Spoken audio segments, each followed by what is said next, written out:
Practice Test 4. You will hear a number of different recordings, and you'll have to answer questions on what you will hear. There will be time for you to read the instructions and questions, and you will have a chance to check your work. All the recordings will be played once only. The test is in 4 sections. Write all of your answers on the test pages. At the end of the test, you will be given 10 minutes to transfer your answers to an answer sheet. Now turn to Section 1 on page 123.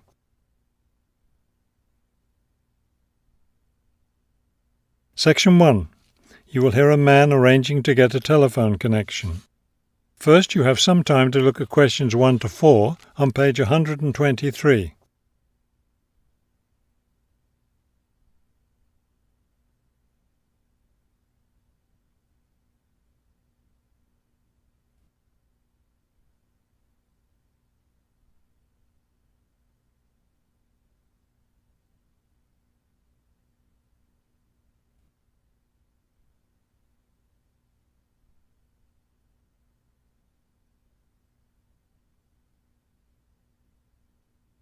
You will see that there is an example that has been done for you. On this occasion only, the conversation relating to this will be played first. This is the ClearPoint Telephone Company Customer Service Office. My name is Ms. Jones. How may I help you? Yes, I'm moving and I'd like to arrange to have a phone line installed. The woman answers the phone. This is the ClearPoint Telephone Company Customer Service Office. So the words telephone company have been written at the top of the form. Now we shall begin. You should answer the questions as you listen, because you will not hear the recording a second time. Listen carefully and answer questions 1 to 4. This is the ClearPoint Telephone Company Customer Service Office. My name is Ms. Jones. How may I help you? Yes, I'm moving and I'd like to arrange to have a phone line installed. Of course. Let me get some information from you first. May I have your name, please? It's Kramer, Harold Kramer.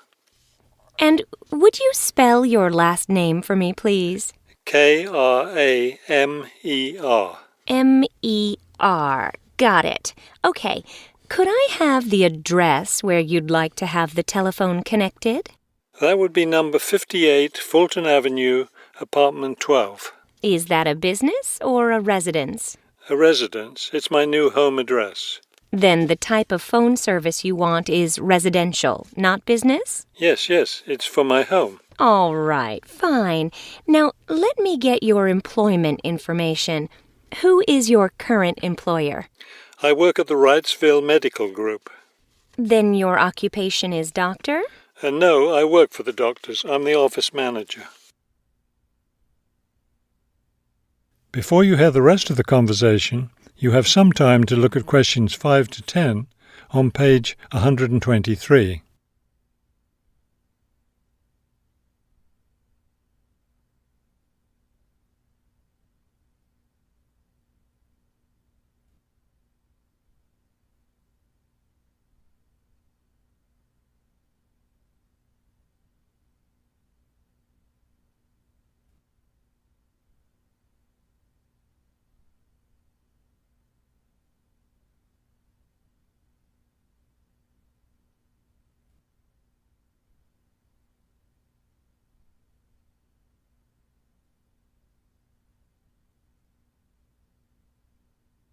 Now listen and answer questions 5 to 10.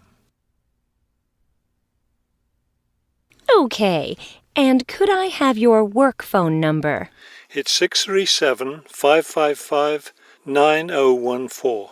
9014. Great. Just one more thing. I need to know how long you've been at your current job. I've been working there for quite a while now. Let me see. 9, that's right, 9 years. Okay, good. You've been there long enough, so I don't need to ask about any other work history. Now, in addition to our basic phone service, we have several special services available. Could you explain them to me? Most customers opt for unlimited long-distance service. It really saves you money if you make a lot of long-distance calls. That sounds like a good idea. Then I'll put you down for long-distance service. Another popular service is voicemail. Voicemail takes all your messages electronically, and all it takes is one simple phone call to retrieve them. Voicemail. No, I don't think so. I have an answering machine to take my messages. It's old, but it still works fine. We also provide internet service if you're interested in that. I am. Please put me down for internet as well as phone service. Right. Okay, I think we're almost finished. I just need to schedule a time for the technician to go to your apartment and do the installation. Let me see. What about next Tuesday? Would that work for you? No, not Tuesday. I'll be at a conference all day. Wednesday would work, though. I'm afraid I won't have any technicians in your area on Wednesday. I could send someone on Friday. That would be fine. What time of day works best for you, morning or afternoon? Morning would be best. All right then, it's on the schedule. Do you have any questions? No, I don't think so. Thank you for calling ClearPoint. That is the end of section 1. You now have half a minute to check your answers.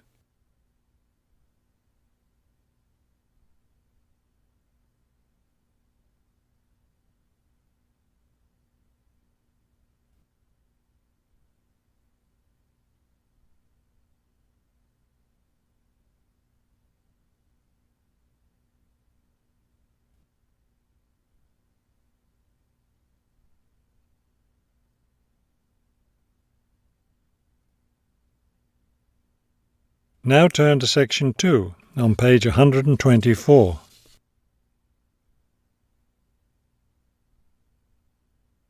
Section 2. You will hear a radio interview about an upcoming fair. First, you have some time to look at questions 11 to 14 on page 124.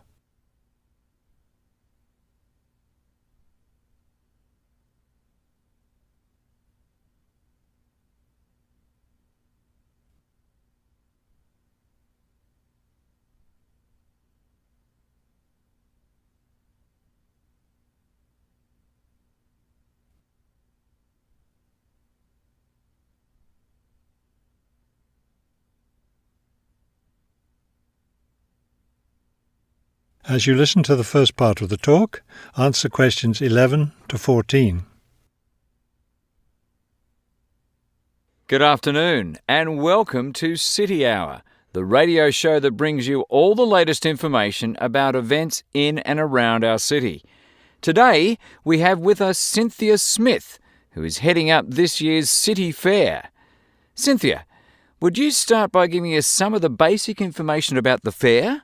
Where will it take place this year? I'm glad you asked that question because I know most people will be expecting the fair to be at the fairgrounds as usual, but we've had to change the location this year due to some construction work. You know, they're building the new high school in that neighbourhood and they've been using the fairgrounds as a place to store construction materials. So we've moved the fair to City Park, which I think is a wonderful location. Yes, that will be a great place for the fair. I understand that the fair begins on Friday morning with a special opening event. Actually, it won't begin until that evening, but you're right about the special event. Traditionally, we've begun with a parade, but this year our opening event will be a special dance performance. And the most exciting part is that the mayor will be one of the dancers. The mayor is a woman of many talents. Cynthia, could you tell our listeners about the price of admission? What will it cost to attend the fair? We're trying to keep the price down as much as possible. A 3-day pass is just $25, or you can buy a Saturday or Sunday only pass for $15. The opening event on Friday, the dance performance, doesn't cost anything to attend, and we're hoping a lot of people will come to watch that. Before you hear the rest of the talk, you have some time to look at questions 15 to 20 on page 124.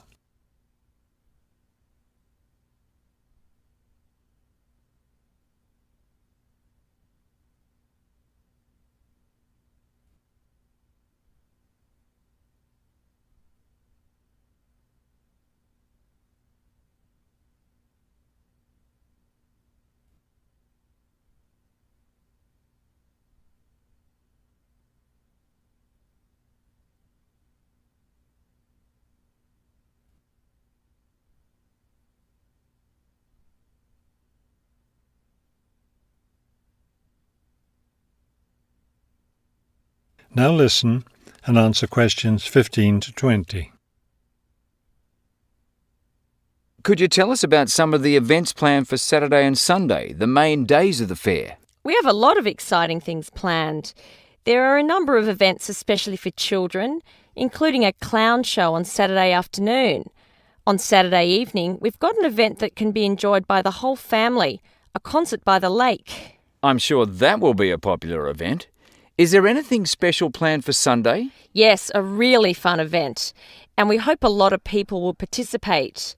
There'll be a singing contest in the afternoon. It's open to everyone at no charge. It doesn't matter whether you're an experienced singer or not. If you've always dreamed of singing on stage, this is your chance. That sounds like a lot of fun. I think it will be. I'd also like your listeners to know that besides the special events I've mentioned, there will be things taking place all weekend. For example, at the food court, international food will be served. You'll be able to sample dishes from all around the world. There will also be special games for children at different locations around the fair.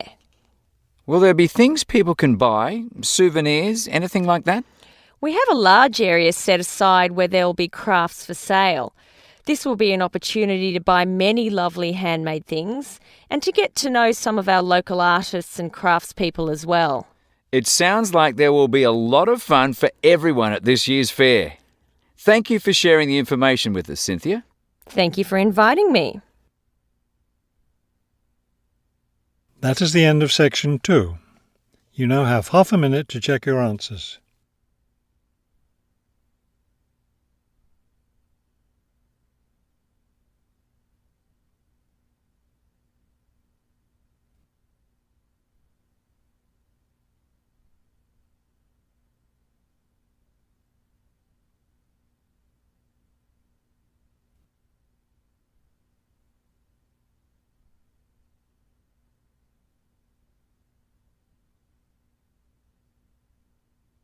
Now turn to section 3 on page 125.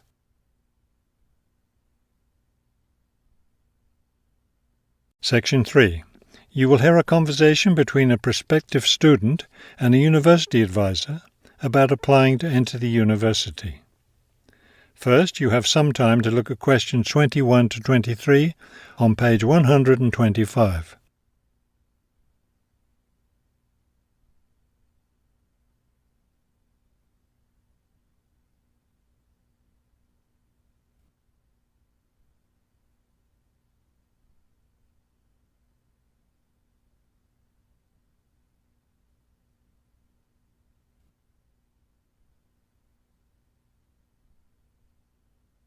As you listen to the first part of the conversation, answer questions 21 to 23.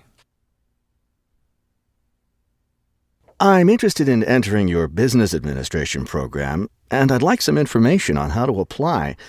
I'm a little concerned because I've been out of school for a number of years. That could actually work to your advantage. It's possible to get academic credit for work experience if that experience is related to courses in our program.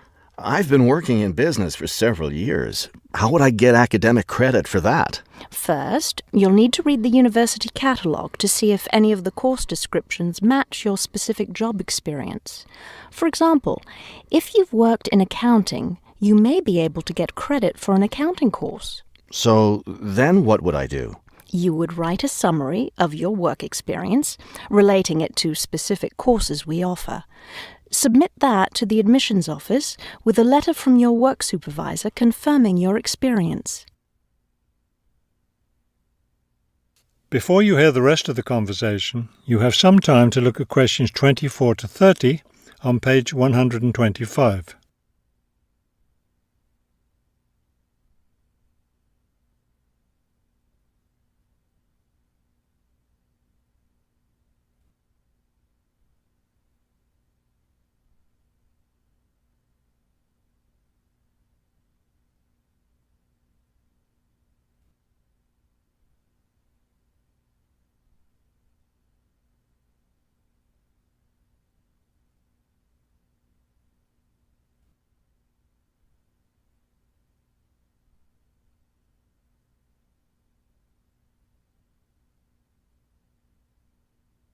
Now listen and answer questions 24 to 30.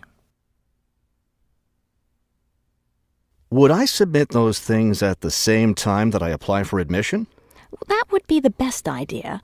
Have you seen a copy of our university catalogue? Not the most recent one. I have a copy from last year. You'll need to look at the latest one. Unfortunately, I've run out of copies, but you can get one from the library for now, and I'll send you your own copy as soon as I have more available. Thank you. How does the admissions process work? Well, first you'll need to get an application for admission. Those are available in the admissions office.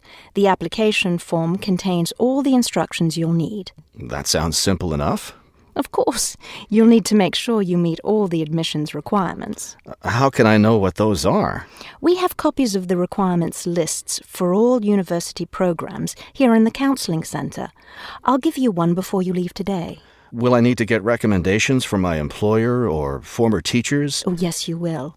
The recommendation forms are available in the admissions office. Now, I don't know if you'll also be applying for a part-time job through the university work-study program. I'm considering that. How can I find out what kinds of jobs are offered? You can access the job listings from the computers in the library. Are you planning to study full-time or part-time?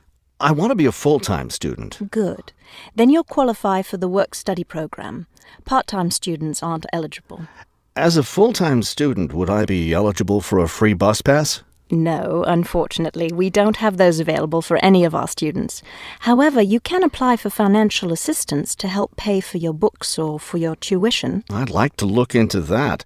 Do I apply for that at the admissions office? No, that's through us. You'll need to make an appointment with a counsellor. That is the end of section 3. You now have half a minute to check your answers.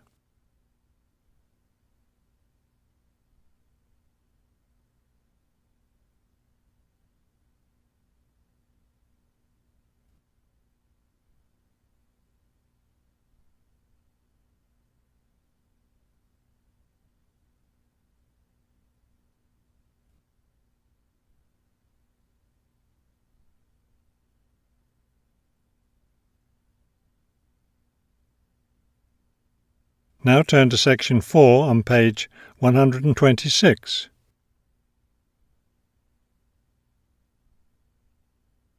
Section 4. You will hear a lecture about the black bear. First, you have some time to look at questions 31 to 35 on page 126.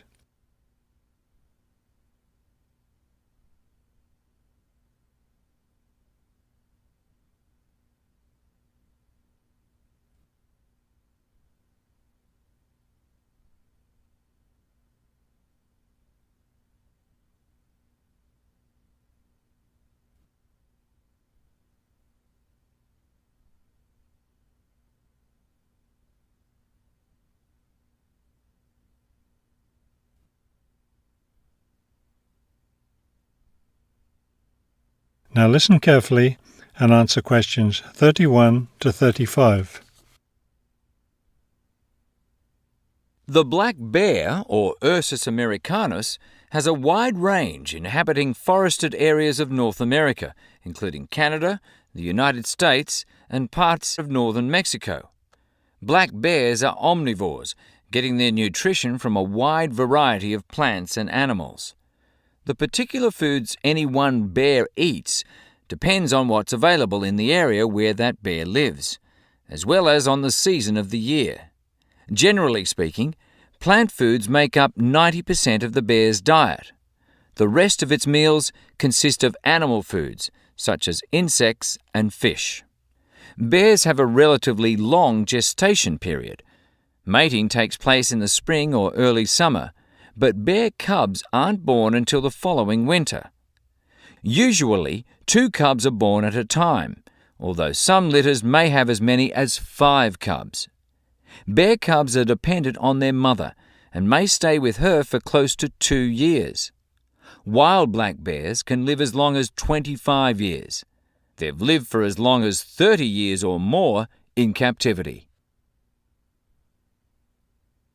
Before you hear the rest of the talk, you have some time to look at questions 36 to 40 on page 126.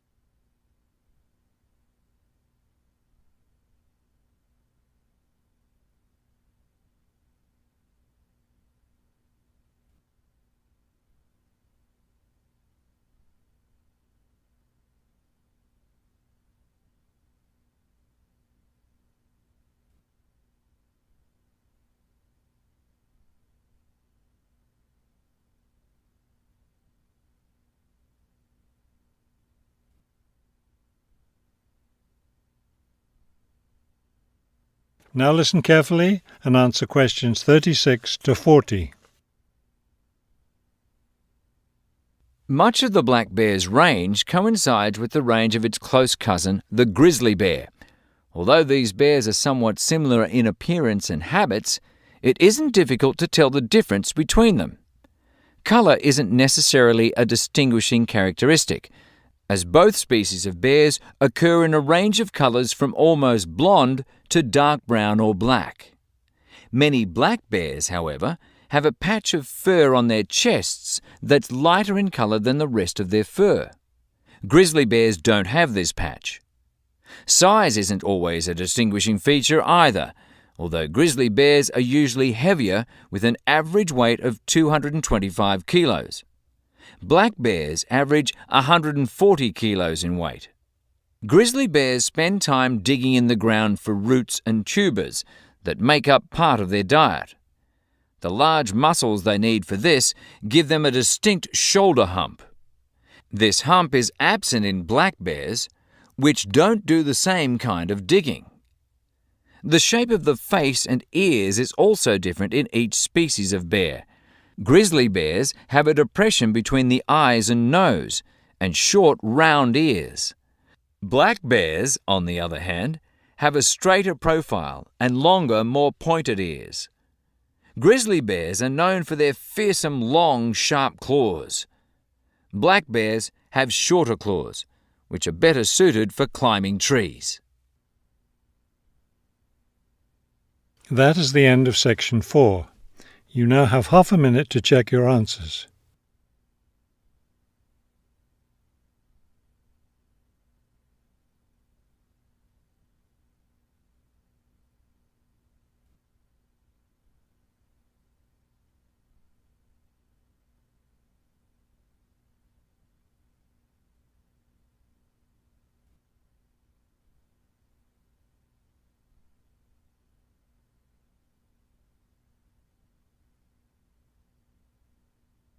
You will now have 10 minutes to transfer your answers to the listening answer sheet.